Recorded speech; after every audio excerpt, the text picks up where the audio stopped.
आज जो ये लीड का डॉक्यूमेंट रिलीज हुआ है, जिन मुख्य सेक्टर्स में लीड की संस्था ने अभूतपूर्व कार्य किया है उसको शोकेस किया गया है, ना सिर्फ जम्मू कश्मीर में लेकिन एक नेशनल लेवल में। और मैं जस्ट अभी 2 मिनट पहले ही लॉन्च हुआ, मैं कुछ तस्वीरें भी देख रहा था। वरिष्ठ मंत्री भारत सरकार से लेके इंडस्ट्रियलिस्ट और हर एक group, cooperative, tourism, agriculture, entrepreneurship, startup, हर एक क्षेत्र को इन्होंने टच किया है। और मैं आपको अपनी तरफ से हार्दिक शुभकामनाएं देता हूं और उम्मीद करता हूं कि आगे भी ये सिलसिला चलता रहेगा। जैसे संजीव जी ने कहा कि एक एडिशन बनता है तो दूसरे एडिशन की तैयारी शुरू हो जाती है, और ये सच है। किसी भी एक संस्था को चलाने के लिए उसके जितने भी मेंबर्स होते हैं, संस्था को बड़ा करने का जो भाव होता है और स्वयं सेवा का जो भाव होता है, जितनी स्ट्रॉन्ग मेंबरशिप होगी उतनी ही स्ट्रॉन्ग संस्था होगी। जम्मू स्मार्ट सिटी और जम्मू म्युनिसिपल कॉरपोरेशन काफ़ी समय से कुछ चीज़ों पे काम कर रही है, जो कि किस तरह से जम्मू जो मंदिरों का शहर जाना जाता है वो अपनी पहचान को पूरे राष्ट्रीय पटल पे स्थापित करे और बड़े स्तर पे स्थापित करे, उसके ऊपर हम लोग कार्य कर रहे हैं। अभी कुछ ही महीने पहले आप लोगों ने तवी आरती के रूप में देखा कि तवी रिवर फ्रंट का किस प्रकार से जम्मू के टूरिज्म को बढ़ावा देने के लिए कार्य किया जा सकता है। आने वाले दिनों में अमरनाथ जी की यात्रा शुरू हो रही है और इसमें राजेश जी भी यहाँ बैठे हैं, जो हमारी टीम इनके साथ मिलकर काम कर रही है। हमारी कोशिश है कि हर एक श्रद्धालु जो लखनपुर बॉर्डर से एंटर करता है, लखनपुर से लेके जम्मू तक, उसको हम लोग तवी आरती की पब्लिसिटी के थ्रू डेली यहाँ पे तवी आरती कराएं, ताकि जम्मू में लोगों का रुकने का जो सिलसिला है वो और आगे बढ़े और एक डेस्टिनेशन के रूप में हो कि पहला स्टॉप अगर हमने जम्मू कश्मीर में जाना है अमरनाथ जी की यात्रा में, तो पहला स्टॉप हमारा जम्मू हो, उसके बाद हम आगे की जगहों पर जाएं। तो हमने अपने आप को अट्रैक्टिव बनाना है, क्योंकि ये market place of ideas and market place of experience है। तो जो हमारा पिलग्रिमेज और रिलीजियस स्पिरिचुअल टूरिज्म है वो एक तरह से एक एक्सपीरियंस इकोनॉमी का हिस्सा है, और इसमें हम अपने आप को जितनी अच्छी तरह से पेश कर पाएंगे, जितना अच्छा एहसास किसी एक श्रद्धालु को दे पाएंगे तभी आरती के थ्रू या बाकी एक्टिविटीज के थ्रू, उतना ही हम उनको अपनी तरफ अट्रैक्ट करके रोक पाएंगे। और इससे यहाँ का जो एक सबसे इंपॉर्टेंट सेक्टर है टूरिज्म सेक्टर,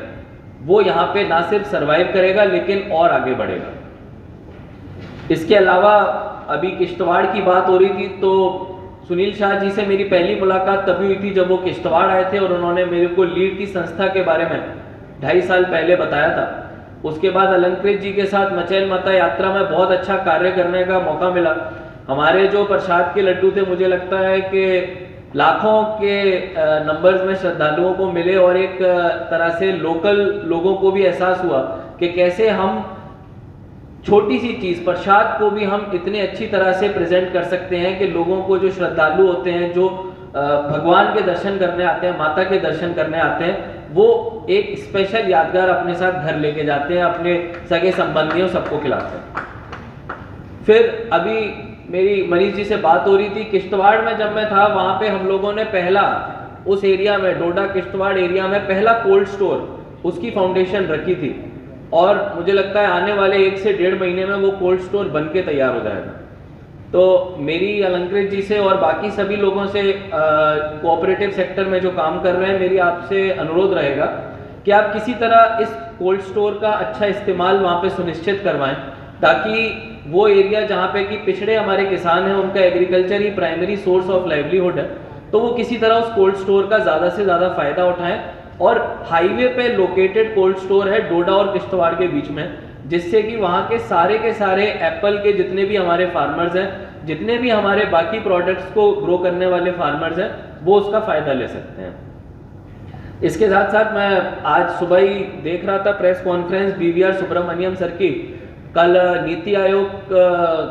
का गवर्निंग काउंसिल का मीटिंग था, तो उन्होंने माननीय प्रधानमंत्री जी ने जितने भी चीफ मिनिस्टर्स थे और कैबिनेट मिनिस्टर्स थे उनके साथ मीटिंग की, तो उनकी मीटिंग की जो मुख्य बातें थी उन्होंने उसके ऊपर थोड़ा प्रकाश डाला। तो हम लोग अब एक $4 ट्रिलियन से ज़्यादा की इकोनॉमी तो बन चुके हैं, अब 4 ट्रिलियन डॉलर की इकोनॉमी बनने के बाद विकसित भारत थ्रू विकसित राज्य का मंत्र दिया गया है माननीय प्रधानमंत्री जी द्वारा, जिसमें कि ये बोला गया है कि अगर स्टेट आगे बढ़ेगी तभी कंट्री भी आगे बढ़ेगा। और इसीलिए अब अलग अलग स्टेट्स और यूटीज अपने अपने ग्रोथ प्लान्स को लेके आ रहे हैं। आंध्र प्रदेश कह रहा है कि मैं इतने ट्रिलियन डॉलर की इकोनॉमी बनना चाहूंगा 2047 तक। गुजरात का अपना एक अलग विजन है, उड़ीसा का अपना एक अलग विजन है। तो कहीं ना कहीं हमें इस दौड़ में पीछे नहीं रहना है, क्योंकि ये सही मायने में कंपटीशन ही है और एक हेल्दी कंपटीशन है। हेल्दी कंपटीशन से जो अच्छा प्रोडक्ट होता है वो आगे आता है और इसी तरह वो लोगों के बीच में अपनी पहचान बना पाता है। तो जम्मू कश्मीर की इकोनॉमी को कैसे हम लोगों ने आगे कंट्रीब्यूट करना है, ग्रो करना है, मुझे लगता है लीड उसमें अभूतपूर्व भूमिका निभा सकता है। इसके साथ साथ अभी जैसे LJK का एक बहुत ही खूबसूरत शायद स्टोर अभी बन के अम्फाला में तैयार हुआ है। हम लोग आने वाले दिनों में एक छोटी सी पहल कर रहे हैं। कन्वीनियंस स्टोर्स होते हैं, बरमानी का कन्वीनियंस स्टोर है, मोनालिसा, अलग अलग ब्रांड्स हैं। उसमें हम एक छोटा सा कॉर्नर उनसे मांग रहे हैं जिसमें कि लोकल सेल्फ हेल्प ग्रुप्स के प्रोडक्ट्स, जो पैकेज अच्छे प्रोडक्ट्स होते हैं, ब्रांडिंग के साथ वो आ सकें। तो अगर हम लोग इस कन्वीनियंस स्टोर में लीड के भी कुछ अच्छे प्रोडक्ट्स रखवा सकें, जिससे कि जहाँ पे हमारे हज़ारों की संख्या में कस्टमर्स डेली बेसिस पे आते हैं,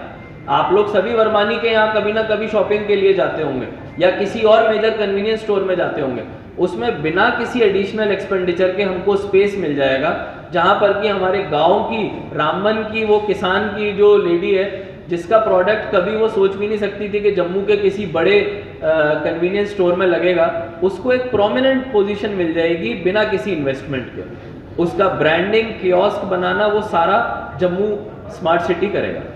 तो मुझे लगता है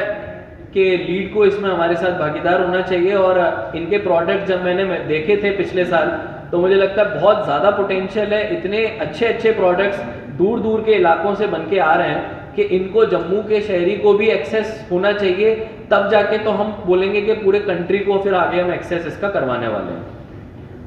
साथ साथ अभी हम लोग भगवती नगर में वेस्ट टू वंडर पार्क का काम शुरू कर रहे हैं। जम्मू शहर धीरे धीरे बढ़ रहा है, तो सारा का सारा ग्रोथ गांधीनगर, त्रिकुटा नगर जैसे रिहायशी इलाकों में नहीं रह सकता। उससे हमारा ग्रोथ का ट्रेजेक्ट्री और स्क्यूड होगा। कहीं ना कहीं भगवती नगर और बाकी एरियाज जो कि अभी तक इस ग्रोथ के एरिया डेवलपमेंट के उसमें नहीं आए हैं, उनको लेने की आवश्यकता है। वहाँ पर वेस्ट टू वंडर पार्क जो है, उसमें जम्मू के मुख्य मंदिर, पूरे दुनिया के जो main wonders of the world हैं, जैसे कि आईफल टावर हो गया, जैसे कि व्हाइट हाउस हो गया, और जितने भी हमारी सांस्कृतिक धरोहरें हैं, उनको हम लोग किसी ना किसी रूप में डिस्प्ले कर रहे हैं। साथ साथ उसमें फूड कोर्ट्स, कन्वीनियंस स्टोर्स और बहुत सारे कमर्शियल एस्पेक्ट्स को भी रख रहे हैं, ताकि वो एक एक्टिविटी का हब बने। इन चीज़ों के माध्यम से कोशिश की जा रही है कि जब भी कोई बाहर से आता है, कोई भी टूरिस्ट आता है या श्रद्धालु आता है, वो किसी ना किसी रूप से ज़्यादा एक्टिविटीज़ में एंगेज हो जम्मू में, और जितना वो एंगेज होगा उतना ही समय जम्मू के टूरिज्म को वो दे पाएगा। लास्टली, आने वाले दिनों में क्योंकि मॉनसून का समय आ रहा है, तो हम लोग पूरे शहर में और शहर के पेरिफेरीज में 50,000 से ज़्यादा पेड़ लगाने वाले हैं, जिससे कि हमारे यहाँ पे जो डस्ट पोल्यूशन का एक जो अभी बड़े बड़े शहरों में तो काफ़ी डेंजरस लेवल तक पहुँच गया है, हम इस परेशानी से दूर रहें, उसके ऊपर कार्य करेंगे। और क्योंकि यहाँ पे समाज के वरिष्ठ लोग आए हुए हैं, मैं फिर से आग्रह करूँगा कि आप लोग भी हमारे साथ इसमें जुड़ें। और अंत में आप सभी को फिर से बहुत बहुत शुभकामनाएं। जय हिंद, जय भारत।